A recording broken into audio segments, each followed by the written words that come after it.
Podcast Richarda Rybníčka. Dobrý deň, milí priatelia, vítam vás pri svojom ďalšom podcaste. V poslednom podcaste som upozorňoval na to, že by som sa chcel venovať teraz otázke funkcionality municipalít, ako má fungovať štát, ako by mali byť prerozdelené kompetencie. Žiaľ, musím dnes hovoriť o niečom inom. V posledných dňoch sa v Trenčíne stalo niečo, čo pobúrilo verejnosť. Firma jedného pána nechala zbúrať dom v pamiatkovo chránenom území, národnú kultúrnu pamiatku. Všetci veľmi dobre vieme, že je to vážne zlyhanie, je to vo svojej podstate neospravedlniteľné. A je úplne správne, že sa tým zaoberá polícia. Je úplne správne, že polícia to celé vyšetruje. Čo mňa osobne ale však mrzí je, že zároveň sa však takmer okamžite objavili výzvy, aby som konal ja ako primátor, aby mesto nieslo dokonca zodpovednosť. A práve tu sa dostávame k podstate toho, prečo o tom dnes hovorím a prečo som sa rozhodol venovať sa tejto téme v tomto podcaste, pretože úprimne poviem, je mi to ľúto a trápi ma to. Nechcem relativizovať vinu človeka, ktorý porušil zákon, ale ukazuje táto situácia znovu a veľmi jasne, ako málo si na Slovensku rozumieme v tom, ako funguje štát, kde sú kompetencie a kde je skutočná zodpovednosť. Kto všetko nesie zodpovednosť za rôzne objekty a rôzne rozhodnutia v území, teda aj v mestách. Skôr než prejdem ku konkrétnym príkladom z Trenčína a nášho regiónu, pretože to je asi najlepšie, dovolím si predsa len jednu paralelu. Prečo je letecká doprava podľa nás všetkých považovaná za tú najbezpečnejšiu na svete? No nie preto, že by sa tam nerobili chyby. Chyby, ako viete, sa robia aj v letectve. Rozdiel je v tom, že sa s chybou robí, keď sa stane. Že keď dôjde k zlyhaniu, berie sa to veľmi vážne. Okamžite sa rieši a zaznamenáva, čo sa stalo a vyhodnocuje sa to. Prizývajú sa odborníci, robia sa analýzy, otvorene sa hovorí o tom, čo sa stalo. Či to bola technika, či to bol človek, alebo systém. A hlavný cieľ je vždy ten istý, aby sa tá chyba už nikdy nezopakovala. Preto dnes môžeme konštatovať, že letecká doprava je tá najbezpečnejšia na svete. Letecká doprava totiž nestojí na to, aby sa za každú cenu hneď teraz hľadal vinník, ale stojí na odbornosti, spolupráci a hlavne prevencii. A práve preto je dnes tam, kde je. A preto je taká bezpečná. A teraz si skúsme úprimne povedať, prečo takto nefunguje napríklad riadenie nášho štátu. Prečo takýmto spôsobom my zlyhávame. Pri správe vecí verejných často robíme presný opak. Keď sa niečo pokazí, chyby sa buď ignorujú, alebo sa opakujú. Chýba taká systematická spätná väzba. A čo je dôležité, chýba prevencia. Chýba ochota prizvať odborníkov a nastaviť pravidlá tak, aby sa problém už nezopakoval. A viete, čo potom zažívame? Namiesto spolupráce prekvitá alibizmus a namiesto systému máme čistú improvizáciu. Dôsledky vidíme každý deň v mestách a obciach. Stále narážame na tie isté problémy, ale neučíme sa z nich. A potom sa čudujeme, že ľudia strácajú dôveru v štát, v inštitúcie a aj v pravidlá. A keďže najbližšie k ľuďom sme my, primátori a starostovia, tak čo iné ostáva ľuďom? Obracajú sa na nás. Žiaľ, aj v situáciách, keď máme absolútne objektívne zviazané ruky. A keďže mám rád príklady, aby ste si to vedeli predstaviť, tak uvediem niekoľko takých bolestivých príkladov z Trenčína a našej mestskej funkčnej oblasti. Aj preto, že sme tretie najstaršie mesto na Slovensku, a aj preto, že máme obrovskú históriu. Napríklad sa pri výstavbe podzemných garáží v centre Trenčína pri tzv. Posádkovom klube alebo okruhovom dome armády mali stavať garáže. Konkrétne sa stalo to, že investor pri výkopových prácach našiel múr. Prišlo ministerstvo kultúry a nález v zemi označilo za národnú kultúrnu pamiatku. Inými slovami, štát rozhodol, že ten nález je národná kultúrna pamiatka. Čo sa ale stalo? Investor práce zastavil, pretože vyhlásil, že projekt je pre ňoho ekonomicky neudržateľný a čo je ešte žalostnejšie, zažaloval mesto. A viete, aký je výsledok? 13 rokov sme sa súdili. Mesto 3-krát vyhralo súdny spor, ale prišli 2 úplne nepochopiteľné rozhodnutia ústavného súdu a celý príbeh sa skončil tak, že obyvatelia Trenčína zaplatili 1 700 000 eur za rozhodnutie, ktoré neurobilo mesto alebo štát. To znamená, štát rozhodol a mesto zaplatilo. A viete, čo je na tom najhoršie? Toto nie je žiadna výnimka. Toto, čo som teraz povedal, je ten systém, ktorý je zlý, zastaralý a ktorý už nefunguje. A roky sa na Slovensku v podstate deje to isté. Pamiatkári sa kvôli zle nastavenej legislatíve častokrát mesiace a roky naťahujú s vlastníkmi pamiatok. A to nie sú iba investori, to sú častokrát aj mestá a obce.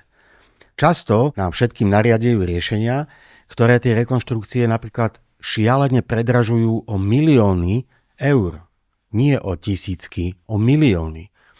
Viete, v Košiciach, v Bratislave a vo veľkých mestách si to viem ešte predstaviť, že sa nájde nejaký investor, bohatý, ktorý má veľké rezervy, nejaká investičná skupina, ktorá proste povie, že OK, nejako to zvládnem.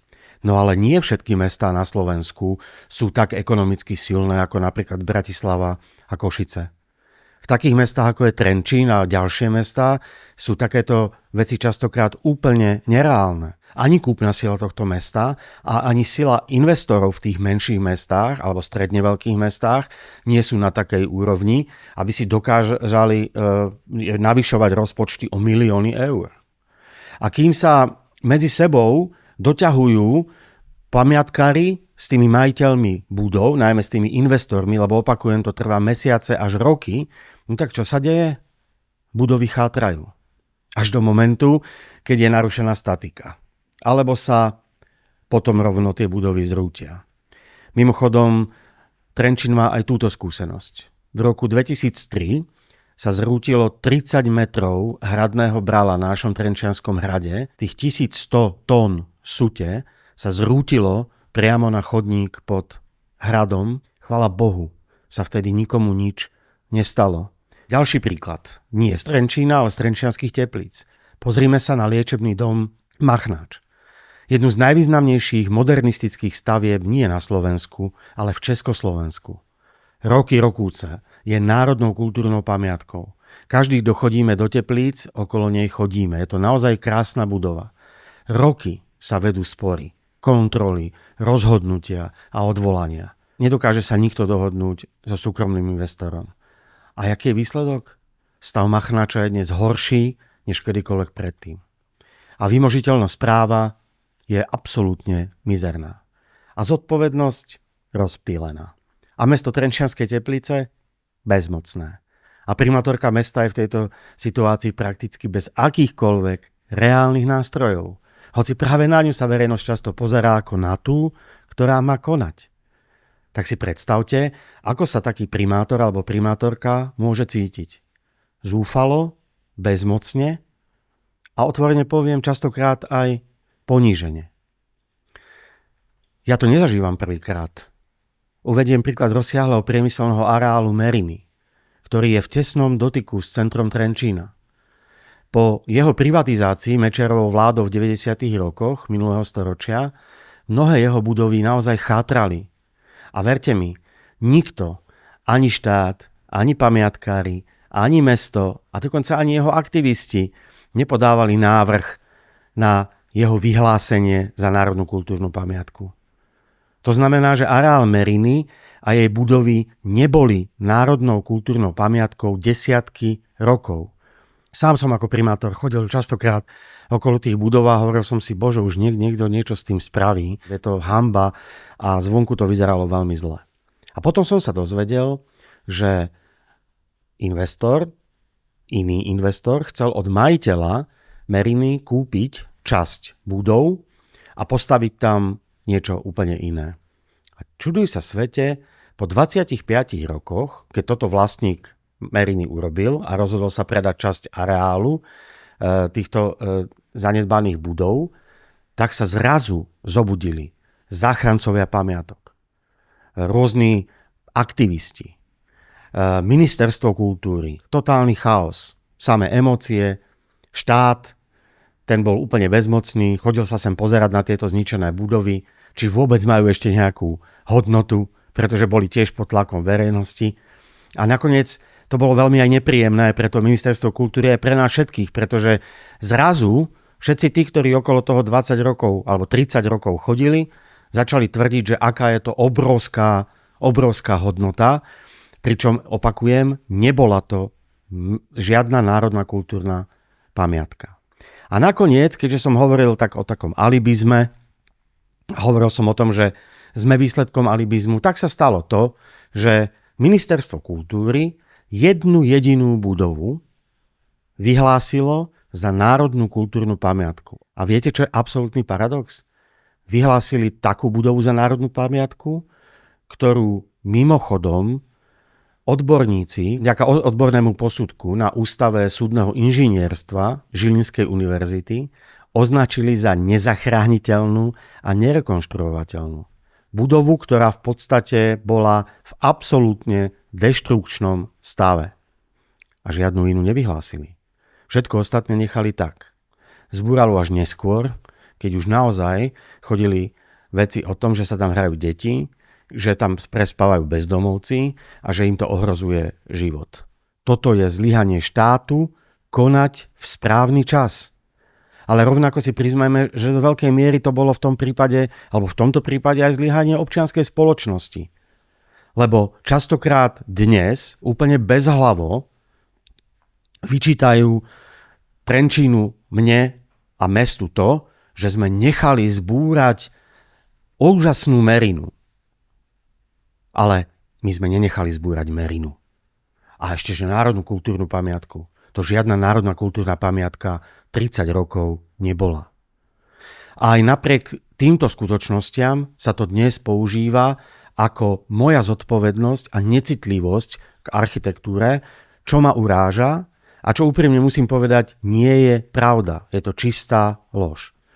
A vraj som vinný len preto, lebo stavebný úrad, ktorý je mimochodom preneseným výkonom štátnej správy, postupoval presne podľa zákona a dokonca ani prokuratúra v tomto konaní Meriny a v celom tom procese nenašla pochybenie. Pretože bolo to dané na prešetrenie prokuratúre. A napriek tomu sa emocionálne a až hystericky spája zbúranie národnej kultúrnej pamiatky v centre Trenčína so zbúraním totálne rozpadnutej pamiatky v Merine, ktorá za pamiatku bola vyhlásená až vo chvíli, keď bola pred spadnutím a dovtedy nie. A opäť je to dôkaz toho, že mnohí aktivisti, ale aj poslanci volajú po dodržiavaní zákonnosti a postupu, ale keď následne dokážu pospájať a kritizovať niečo, čo má úplne odlišný príbeh, tak im to viac menej nevadí, lebo tam už zákon neplatí. Tam je dôležité spojiť dve veci a obviniť a nájsť vinníka, kto za to môže. Preto opakujem, čo som spomenul v úvode, že ako málo si na Slovensku rozumieme v tom, ako funguje štát, kde sú kompetencie a kde je skutočná zodpovednosť. Lebo nie každý investor je schopný byť aj filantropom. A štát jednoducho nemôže stavať ochranu pamiatok na tom, že bude mať šťastie, narazí na nejakého filantropa, ktorý v podstate má dosť finančných prostriedkov a zároveň je to extrémne citlivý investor, lebo nie je, podľa môjho názoru, normálne, a nehnevajte sa, musím to povedať, aby zamestnanci pamiatkových úradov svojimi vlastnými rozhodnutiami dramaticky predražovali náklady na rekonštrukcie národných kultúrnych pamiatok bez toho, aby za svoje rozhodnutie niesli zodpovednosť. Alebo aby štát, ktorý reprezentujú, jednoducho nezobral zodpovednosť za ich rozhodnutia. Ale viete, ako je nakoniec, aký je výsledok? Že sa rekonštrukcie pamiatok buď vôbec nezačnú a chátrajú, alebo sa rozbehne nejaká infraštruktúra, národné kultúrne pamiatky na záchranu a zrazu sa zastavia, lebo prídu pamiatkári a povedia, že ešte toto tam chcú, bez ohľadu na to, že už bol daný nejaký rozpočet, že už sú vyčlenené nejaké peniaze. A viete, čo sa deje v tomto prípade? Opäť sú primátori a starostovia najväčší zlodeji, lebo vysúťažili sme lacnejšie, ale stavby sa predražujú. Pričom žiadny primátor, žiadne mestské zastupiteľstvo o tom predražení vôbec nerozhodli. Rozhodli o tom úplne iní ľudia. Keďže sa bavíme o pamiatkách, tak častokrát o tom predražení zásadným spôsobom rozhodujú pamiatkári. A to už nehovorím ani o čase, koľko trvá také konanie a ako sa naťahujú časy tých rekonštrukcií, ktoré keď niečo chcete urobiť, ja neviem, za rok, niekedy trvá rok, 2, pretože keď sa niečo nájde, alebo zrovna príde nejaký pamiatkár a povie, že ešte toto chce, tak začína byť vážny problém. Dlhodobo hovorím o tom, že mestá a obce nemajú byť stavebnými úradmi. A možno v tejto chvíli idem aj proti názoru mnohých mojich kolegov, ale som presvedčený o tom, že úlohou miest a obcí nemá byť podpisovanie stavebných povolení. Našou kľúčovou kompetenciou ako mesta, vrátane teda poslancov, má byť vydávanie záväzných stanovísk k stavebným projektom a naše jasné vyjadrenie, či je alebo nie je konkrétny projektový zámer v súlade s územným plánom. A bez tohto stanoviska by nebolo možné vydať vôbec žiadne povolenie. A úplne by to stačilo, to by bola dostatočná kontrola. Ak by sme jasne povedali, že tento projekt je v súlade s územným plánom, tak mi verte, že takéto stavebné povolenie už bez problémov môže riešiť a podpisovať nejaký štátny úradník a nie primátor alebo starosta. Hovoril som o tom už aj pri vzniku nového stavebného zákona, ale žiaľ, treba otvorene povedať, že máme aj mnohé obce na Slovensku, ktoré nemajú územný plán. Nie preto, že by nechceli, ale častokrát preto, že na to nemajú odborníkov a ani peniaze.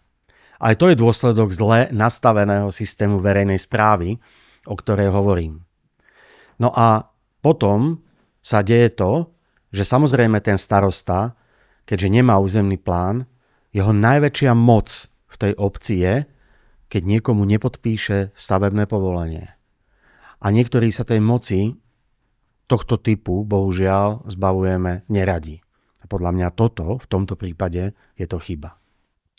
Rozhodnutia sa častokrát ale v tomto štáte robia v takej anonymite v Národnej rade Slovenskej republiky. Na ministerstvách, a čo je horšie, aj na pamiatkových úradoch. A čo je ešte horšie, často bez osobnej zodpovednosti. Pretože nikto z nás, respektíve z vás, tých ľudí nemá odkiaľ ani poznať. Lebo len pár vyvolených býva v televízii, len pár poslancov sa vôbec niekde ukazuje v Národnej rade, neviete, kto vás tam zastupuje. A tí ostatní úradníci sú v podstate mediálne absolútne krytí. Oni rozhodnú a primátori mesta, starajte sa. A investori tiež. My ako primátori a starostovia sme najbližšie k ľuďom. A preto sa vina systematicky presúva práve na nás. A potom sa nečudujme, že čoraz menej rozumných a slušných ľudí chce túto službu, úprimne poviem, aj robiť.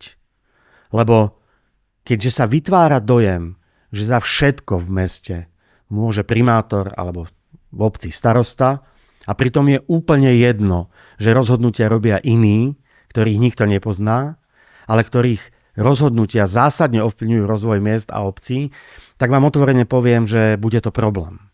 Pretože už to nemá dopad len na meno primátora.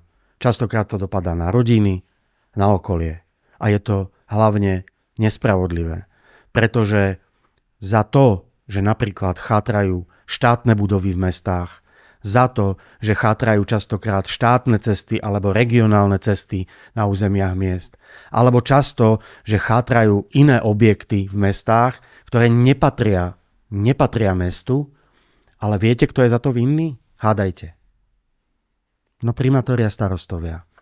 Pretože to nevieme vybaviť. Ale my nie sme tu od toho, aby sme boli sluhovia, vybavovali sme za niekoho, kto za to berie plat a je za to zodpovedný jeho prácu. My máme dosť vlastnej práce a kompetencií a nie je to, aby sme tu vybavovali a riešili veci, ktoré sa nás netýkajú.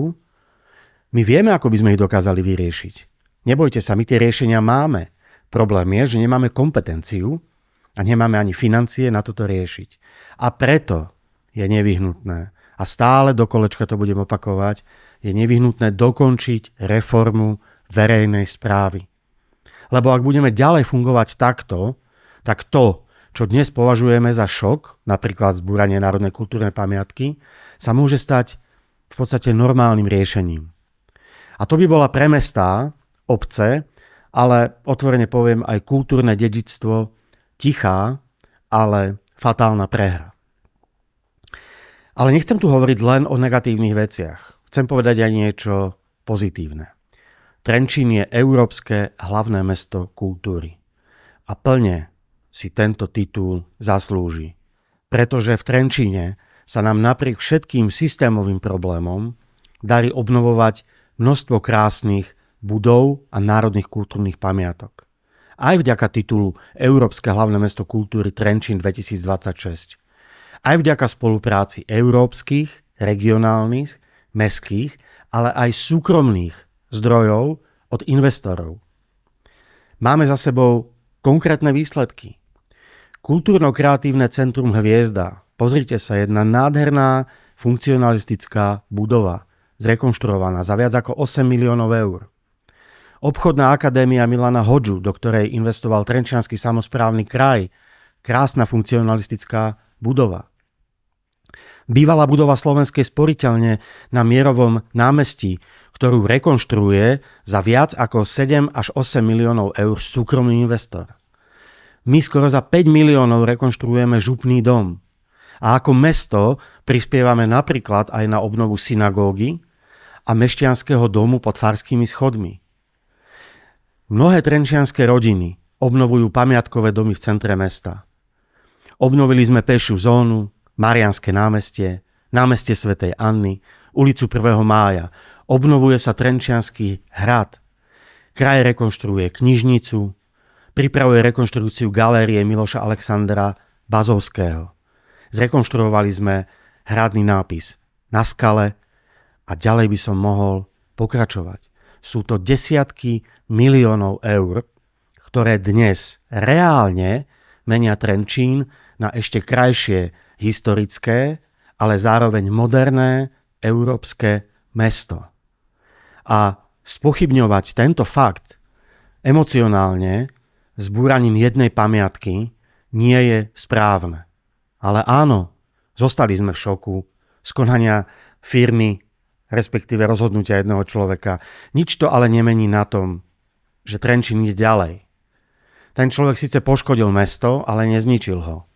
Ak tak niečo zničil, tak predovšetkým svoje meno a meno svojej rodiny. Ale to už je úplne iný príbeh. Dovolte mi ešte na záver dať jednu takú prosbu. Moju osobnú prosbu ako primátora Trenčína, 16 rokov skúseného lokálneho politika, ktorý zažil veľké množstvo vlád, poslancov Národnej rady a veľké množstvo rôznych situácií.